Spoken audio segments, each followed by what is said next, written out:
കഴിഞ്ഞ ദിവസം കേന്ദ്ര ധനകാര്യമന്ത്രി നിർമ്മല സീതാരാമൻ അവതരിപ്പിച്ച കേന്ദ്ര ബജറ്റിൽ ആദായ നികുതി വലിയ തോതിൽ വെട്ടിക്കുറച്ചത് മാത്രമാണ് എല്ലാവരും ചർച്ച ചെയ്യുന്നത് എന്ന് പ്രമുഖ സോഷ്യൽ മീഡിയ ഇൻഫ്ലുവൻസറായ ജിതിൻ കെ ജേക്കബ് ഫേസ്ബുക്ക് കുറിപ്പിലൂടെ പറയുന്നു.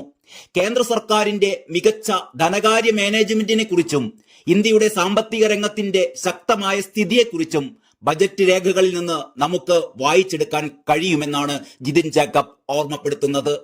ആദായ നികുതി വെട്ടിക്കുറച്ചതുവഴി കേന്ദ്ര സർക്കാരിന് ഏകദേശം 1 ലക്ഷം കോടി രൂപയുടെ നികുതി നഷ്ടമാണ് ഉണ്ടാവുന്നത്. എന്നിട്ടും ശക്തമായ ആ തീരുമാനമെടുക്കാൻ പറ്റിയത് ഇന്ത്യയുടെ സാമ്പത്തിക രംഗം ശക്തമായതുകൊണ്ട് മാത്രമാണ്. ഫേസ്ബുക്ക് പോസ്റ്റിലൂടെയാണ് അദ്ദേഹം ഇക്കാര്യങ്ങളെല്ലാം വ്യക്തമാക്കുന്നത്. ആ ഫേസ്ബുക്ക് പോസ്റ്റിന്റെ പൂർണ്ണ രൂപം നമുക്കൊന്ന് നോക്കാം. അതിങ്ങനെയാണ്: ബഡ്ജറ്റിനെ കുറിച്ച് എഴുതണോ അതോ ഇപ്പോഴും കമ്മ്യൂണിസം തലക്ക് പിടിച്ച് അന്ധതയിൽ ജീവിക്കുന്നവരെ കുറിച്ച് എഴുതണോ എന്നാലോചിച്ചപ്പോൾ രണ്ടും എഴുതാമെന്ന് കരുതി. ബഡ്ജറ്റിനെ കുറിച്ച് ആദ്യം ചുരുക്കി പറയാം. ആദായ നികുതി വലിയ തോതിൽ വെട്ടിക്കുറച്ചത് മാത്രമാണ് എല്ലാവരും ചർച്ച ചെയ്യുന്നത്. കേന്ദ്ര സർക്കാരിന്റെ മികച്ച ധനകാര്യ മാനേജ്മെന്റിനെ കുറിച്ചും ഇന്ത്യയുടെ സാമ്പത്തിക രംഗത്തിന്റെ ശക്തമായ സ്ഥിതിയെക്കുറിച്ചും ബഡ്ജറ്റ് രേഖകളിൽ നിന്ന് നമുക്ക് വായിച്ചെടുക്കാൻ കഴിയും. ആദായ നികുതി വെട്ടിക്കുറച്ചതുവഴി കേന്ദ്ര സർക്കാരിന് ഏകദേശം 1 ലക്ഷം കോടി രൂപയുടെ നികുതി നഷ്ടമാണ് ഉണ്ടാവുന്നത്. എന്നിട്ടും ശക്തമായ ആ തീരുമാനമെടുക്കാൻ പറ്റിയത് ഇന്ത്യയുടെ സാമ്പത്തിക രംഗം ശക്തമായതുകൊണ്ട് മാത്രമാണ്. ധനക്കമ്മി നിയന്ത്രണ വിധേയമെന്ന് വീണ്ടും തെളിയിച്ചായിരുന്നു ബഡ്ജറ്റ് അവതരണം. നടപ്പ് സാമ്പത്തിക വർഷം രാജ്യത്തിന്റെ മൊത്തം GDP-യുടെ 4.9% ധനക്കമ്മി നിർത്താനാണ് ലക്ഷ്യമിട്ടിരുന്നത്. എങ്കിൽ ഇന്നലെ അവതരിപ്പിച്ച ബഡ്ജറ്റിൽ ധനക്കമ്മി 4.8% ആണ് ലക്ഷ്യം വെക്കുന്നത്. മികച്ച സാമ്പത്തിക അച്ചടക്കത്തിന്റെ സൂചികയാണിത്. രാജ്യത്തിന്റെ മൊത്തം ചെലവും വായ്പ ഒഴികെയുള്ള മൊത്ത വരുമാനവും തമ്മിലുള്ള അന്തരമാണ് ധനക്കമ്മി. GDP-യും കടവും തമ്മിലുള്ള അനുപാതം 2031 50% കുറയ്ക്കാനുള്ള ലക്ഷ്യവും ഈ ബഡ്ജറ്റ് മുന്നോട്ട് വെക്കുന്നുണ്ട്. നിലവിലിത് 57.1%. അതായത് ഭരണം നിലനിർത്തുക എന്നതല്ല, രാജ്യ താല്പര്യമാണ് പ്രധാനമെന്നതിന്റെ തെളിവാണ് കടം കുറയ്ക്കാനുള്ള തീരുമാനം. നരേന്ദ്രമോദി സർക്കാർ കടമെടുത്ത് ഇന്ത്യയെ നശിപ്പിക്കുന്നേ എന്ന് നിലവിളിക്കാൻ വരട്ടെ. GDP-യും കടവും തമ്മിലുള്ള അനുപാതം ചൈനയുടേത് 83.40% എന്നോർക്കണം. അമേരിക്കയുടേത് 123%, ബ്രിട്ടന്റേത് 97.2%, കാനഡ 107.5% ഒക്കെയാണ്. വികസന പദ്ധതികൾക്കുള്ള മൂലധന ചെലവായി 11.21 ലക്ഷം കോടി രൂപയാണ് നീക്കിവെച്ചിരിക്കുന്നത്. അതായത് അടിസ്ഥാന സൗകര്യ വികസനങ്ങൾ ഇനിയും നല്ല രീതിയിൽ മുന്നോട്ട് പോകും. ചുരുക്കി പറഞ്ഞാൽ, ഒരു വശത്ത് ആദായ നികുതി വലിയ രീതിയിൽ വെട്ടിക്കുറച്ചു, അതേസമയം കർശനമായ സാമ്പത്തിക അച്ചടക്കം പാലിക്കുന്നു. രാജ്യത്തിന്റെ കടങ്ങൾ കുറയ്ക്കുന്നതിനുള്ള നടപടികളും പ്രഖ്യാപിക്കുന്നു. ഇതെല്ലാം ആയിട്ടും വികസന പ്രവർത്തനങ്ങൾക്കുള്ള പണത്തിനും കുറവില്ല. സാധാരണ ഏത് ബഡ്ജറ്റ് കഴിയുമ്പോഴും കോർപ്പറേറ്റുകൾക്കും കുത്തക മുതലാളിമാർക്കും വേണ്ടിയുള്ള ബഡ്ജറ്റ് എന്നായിരുന്നു നിലവിളി. ഇത്തവണ അത് ഇടത്തരക്കാർക്ക് വേണ്ടിയുള്ള ബഡ്ജറ്റ് എന്ന് പറഞ്ഞ് ചെറിയ മാറ്റം വന്നിട്ടുണ്ട്. ഇനി രണ്ടാമത്തെ വിഷയം നോക്കിയാൽ, ബഡ്ജറ്റിൽ സാധാരണക്കാർക്ക് എന്ത് കിട്ടി എന്നതാണ് ചോദ്യം.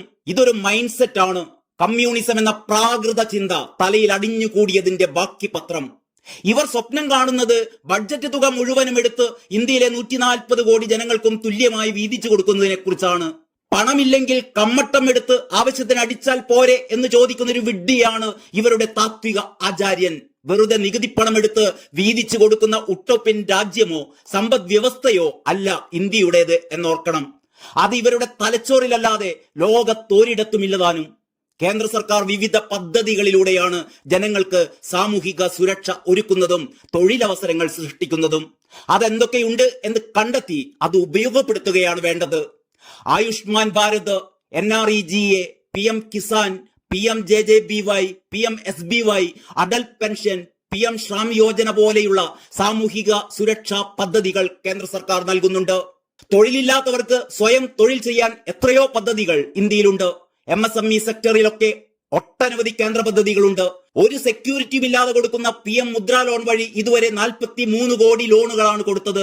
അതുവഴി മൊത്തം 22 ലക്ഷം കോടി രൂപയാണ് ജനങ്ങൾക്ക് പുതിയ സംരംഭങ്ങൾ തുടങ്ങാനും ഉള്ള സംരംഭങ്ങൾ വിപുലീകരിക്കാനും ഒക്കെ നൽകിയിരിക്കുന്നത്. അതിൽ തന്നെ 60% വനിതകൾക്കാണ് നൽകിയിരിക്കുന്നത്. കേരളത്തിൽ തന്നെ 42 ലക്ഷം പേർക്ക് മുദ്ര ലോൺ കിട്ടിയിട്ടുണ്ട്. 2022 കണക്കാണിത്. തെരുവിൽ കച്ചവടം നടത്തുന്നവർക്ക് പോലും PMSVA നിധി കേന്ദ്ര സർക്കാർ സബ്സിഡി നിരക്കിൽ ഒരു ഗ്യാരണ്ടിയുമില്ലാതെ ലോൺ നൽകുന്നുണ്ട്. സ്ത്രീകൾക്ക് വേണ്ടിയും പിന്നോക്കക്കാർക്ക് വേണ്ടിയും ഒക്കെ നിരവധി പദ്ധതികൾ, പുതിയ സ്റ്റാർട്ടപ്പുകൾക്ക് വേണ്ടിയുമുണ്ട് പദ്ധതികൾ. ഇത്തവണ ബഡ്ജറ്റിൽ ആദിവാസി വിഭാഗങ്ങൾക്ക് വേണ്ടി മാത്രം 15,000 കോടി രൂപയുടെ വിഹിതമാണ് മാറ്റിവെച്ചിരിക്കുന്നത്. കർഷകർക്കായി ഫസൽ ബീമാ യോജന പോലുള്ള ക്രോപ്പ് ഇൻഷുറൻസ് പദ്ധതി, കിസാൻ ലോൺ പോലുള്ള സബ്സിഡി ലോണുകളൊക്കെ സർക്കാർ നൽകുന്നു. KCC ലിമിറ്റ് ഈ ബജറ്റിൽ 3 ലക്ഷം എന്നത് 5 ലക്ഷമാക്കി ഉയർത്തിയിട്ടുണ്ട്. ജോലിയില്ലാത്തതല്ല പ്രശ്നം, അവസരങ്ങൾ കണ്ടെത്തി ചെയ്യാനുള്ള കഴിവില്ലാത്തതാണ്. അത്തരക്കാർ ഇങ്ങനെ കരഞ്ഞുകൊണ്ടിരിക്കും. ന്യൂ ഇന്ത്യ എക്സ്പ്രസ് റിപ്പോർട്ട് പ്രകാരം കേരളത്തിലെ അതിഥി തൊഴിലാളികൾ ഒരു വർഷം കുറഞ്ഞത് 17,000 കോടി രൂപയെങ്കിലും അവരുടെ നാട്ടിലേക്ക് അയക്കുന്നുണ്ട് എന്നാണ് കണക്ക്. കേരളത്തിൽ വരുന്ന ഈ തൊഴിലാളികൾ പോലും കേന്ദ്ര സർക്കാർ പദ്ധതികളുടെ ആനുകൂല്യങ്ങൾ ഉപയോഗിച്ച് കേരളത്തിൽ പുതിയ സംരംഭങ്ങൾ തുടങ്ങുന്നുണ്ട്. അപ്പോഴാണ് ഇവിടെ സർക്കാർ ബജറ്റിൽ ഒന്നും തന്നില്ലേ, ഇവിടെ തൊഴിലില്ലേ എന്നൊക്കെ പറഞ്ഞു മോങ്ങുന്നത്. കമ്മ്യൂണിസ്റ്റ് ഉട്ടോപ്യൻ ചിന്തയും കൊണ്ടിരിക്കുന്നവർ അങ്ങനെ ഇരുന്ന് മോങ്ങുകയേ ഉള്ളൂ. നിങ്ങൾക്ക് ആരുമൊന്നും വെറുതെ കൊണ്ടുതരില്ല. ഇത്തരം ഉട്ടോപ്യൻ ലോകത്ത് ജീവിക്കുന്നവർ ഒരിക്കലും ജീവിതത്തിൽ സാമ്പത്തികമായി മുന്നേറില്ല. എല്ലാം വെറുതെ കിട്ടണം എന്ന കാഴ്ചപ്പാട് മാറ്റിവെച്ചാൽ ഇന്ത്യയിൽ അവസരങ്ങൾ ധാരാളമുണ്ട്. അധ്വാനിക്കണമെന്ന് മാത്രം. അതിന് തയ്യാറാകാത്തവർക്ക് ജീവിതകാലം മുഴുവൻ ഇവിടെ ഒന്നും വെറുതെ കിട്ടിയില്ല, ഇവിടെ ആരും വെറുതെ ഒന്നും തരുന്നില്ല എന്നും പറഞ്ഞ് മോങ്ങിക്കൊണ്ടിരിക്കാം. അത്രമാത്രം. ഇതാണ് ജിതിൻ കെ ജേക്കബിന്റെ ആ ഫേസ്ബുക്ക് പോസ്റ്റ്. ഇതിൽ നിന്ന് കാര്യങ്ങൾ തിരിച്ചറിയേണ്ടവർക്ക് തിരിച്ചറിയാം, അല്ലാത്തവർക്ക് നട്ടം തിരിയാം. ഇത്രമാത്രം പറഞ്ഞുകൊണ്ട് തൽക്കാലം നിർത്തട്ടെ. നന്ദി, നമസ്കാരം.